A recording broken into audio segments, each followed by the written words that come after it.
Hello, ഇന്നത്തെ കുടുംബശ്രീ ശാരദയുടെ പുതിയ എപ്പിസോഡിൽ കോടതിയിൽ അമീർ അബ്ദുള്ളയും അർജുനും തമ്മിലുള്ള സംസാരമാണ് കാണിക്കുന്നത്. അപ്പോൾ പറയുകയാണ്, ഈ കേസ് കുറച്ച് വെള്ളം കുടിക്കേണ്ടി വരുമെന്ന് അർജുൻ പറയുകയാണ്. അപ്പോൾ അമീർ അബ്ദുള്ള പറയുകയാണ്, 15 ദിവസത്തിനുള്ളിൽ കാർത്തിയെ ജീവനോട് കൊണ്ടുവരുമെന്നാണല്ലോ പറഞ്ഞിരിക്കുന്നത്, ആദ്യം അത് കൊണ്ടുവന്ന് കാണിക്കുക, എന്നിട്ട് പറയാം ആര് വെള്ളം കുടിക്കുകയെന്ന് പറയുകയാണ്. പിന്നീട് കാണിക്കുന്നത് കോടതിയിൽ നിന്നും വിഷ്ണുവിനെ വീണ്ടും ജയിലിൽ വെളിയിലാണെങ്കിൽ കോടതിയുടെ വെളിയിൽ സത്യാമ്മ നിൽപ്പുണ്ട്. അപ്പോൾ സത്യാമ്മ മോനെ എന്ന് വിളിച്ചുകൊണ്ട് വിഷ്ണുവിൻ്റെ അടുത്തേക്ക് പോവുകയാണ്. വിഷ്ണു ആണെങ്കിൽ മൈൻഡ് പോലും ചെയ്യാത്ത രീതിയിൽ ഇങ്ങനെ നിൽക്കുകയാണ്.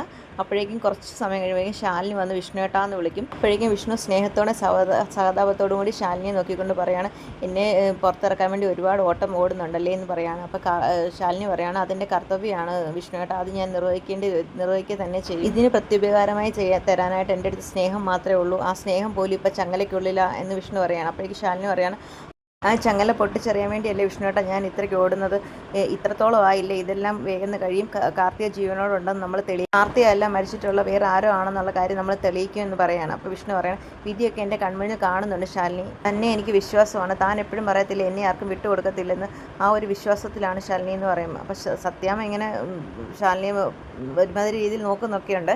അതൊന്നും വിഷ്ണു ശാലിനി മൈൻഡ് ചെയ്യുന്നൊന്നുമില്ല. എൻ്റെ കണ്ണിൽ വിഷ്ണുവേട്ടൻ്റെ കണ്ണിൽ ഞാനും മാത്രമേ ഉള്ളൂ, അപ്പം നമ്മുടെ ഈ സ്നേഹത്തിനെ തോൽപ്പിക്കാൻ ആർക്കും കഴിയത്തില്ല എന്നൊക്കെ പറയാണ്. അപ്പോഴേക്കും ചന്ദ്രബോസ് കുറേ സംസാരിക്കാൻ സമയം കൊടുത്തിട്ടുണ്ടായിരുന്നു. വേഗം ഇത് കേട്ടിട്ട് ഇവർ സംസാരിക്കാണ്ട് ചന്ദ്രബോസ് സഹിക്കുന്നില്ല. അപ്പോഴേക്കും പുള്ളി വന്നിട്ട് പറയുകയാണ്, സമയം കഴിഞ്ഞു, ഇത്ര സമയം തന്നെ തന്നത് ഒരു ഏടത്തിനോടുള്ള ഒരു ഇതുകൊണ്ടാണെന്നൊക്കെ പറയാണ് എന്ന് പറഞ്ഞിട്ട് വിഷ്ണുവിനെ വണ്ടി കയറ്റിക്കൊണ്ട് അങ്ങ് പോവാണ്.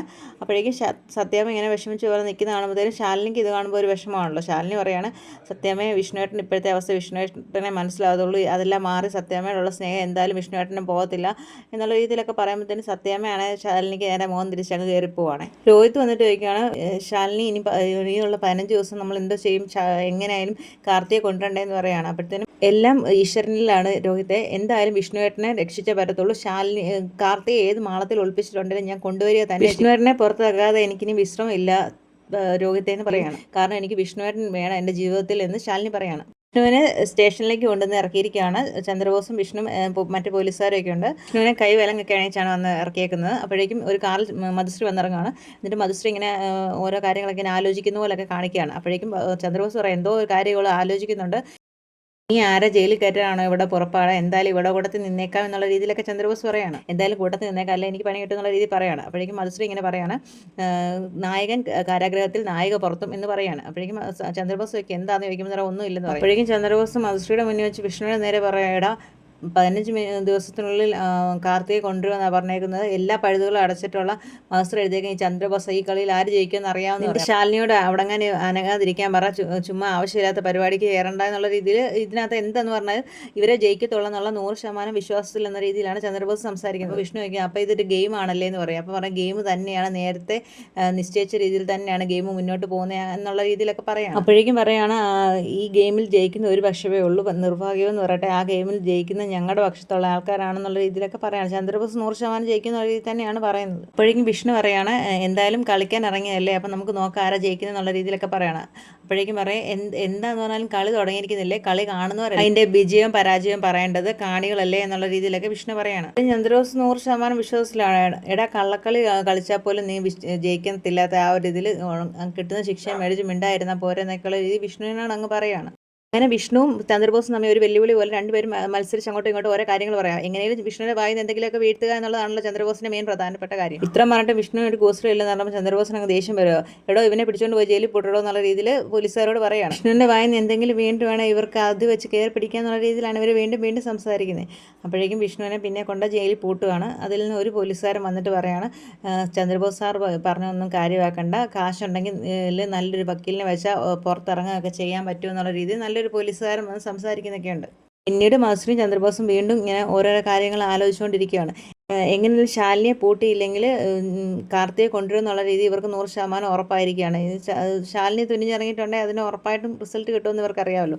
അതുകൊണ്ട് ശാലിനിയെ പൂട്ടാൻ എന്താ വഴിയെന്നാണ് രണ്ടുപേരും കൂടെ ഗൂഢാലോചന നടത്തിക്കൊണ്ടിരിക്കുകയാണ്. എന്നിട്ട് പറയുകയാണ്, ഇവർ രണ്ടുപേരും കൂടെ ഒന്നിച്ച് ജീവിച്ചേ ഉള്ളെന്ന് പറഞ്ഞുകൊണ്ട് തുനിഞ്ഞിറങ്ങിയേക്കും. അതുകൊണ്ട് വിഷ്ണുവിൻ്റെ ശക്തി ശാലിനിയുടെ ശക്തി വിഷ്ണുവാണ്, ഇവർ രണ്ടുപേരും കൂടെ ഒന്നിച്ച് നിന്ന് എല്ലാം നേരെയാക്കി എടുക്കും എന്നുള്ള രീതിയിൽ ഇവർ പറയുകയാണ്. അതോടൊപ്പം നമ്മുടെ ശാരദാമ്മയുടെ പ്രാർത്ഥനകൾ ഉള്ളതുകൊണ്ട് ഇവർക്ക് എന്തായാലും വിജയം കിട്ടും എന്നുള്ള രീതിയിലൊക്കെ ഇവർ സംസാരിക്കും. പിന്നീട് ഇവിടെ അവർ ചിന്തിക്കുന്ന ഗൂഢാലോചനയിൽ വന്നിരിക്കുന്നത് വിഷ്ണുവിനെ ശാലിനിയെ തീർക്കുക എന്നുള്ളതാണ്.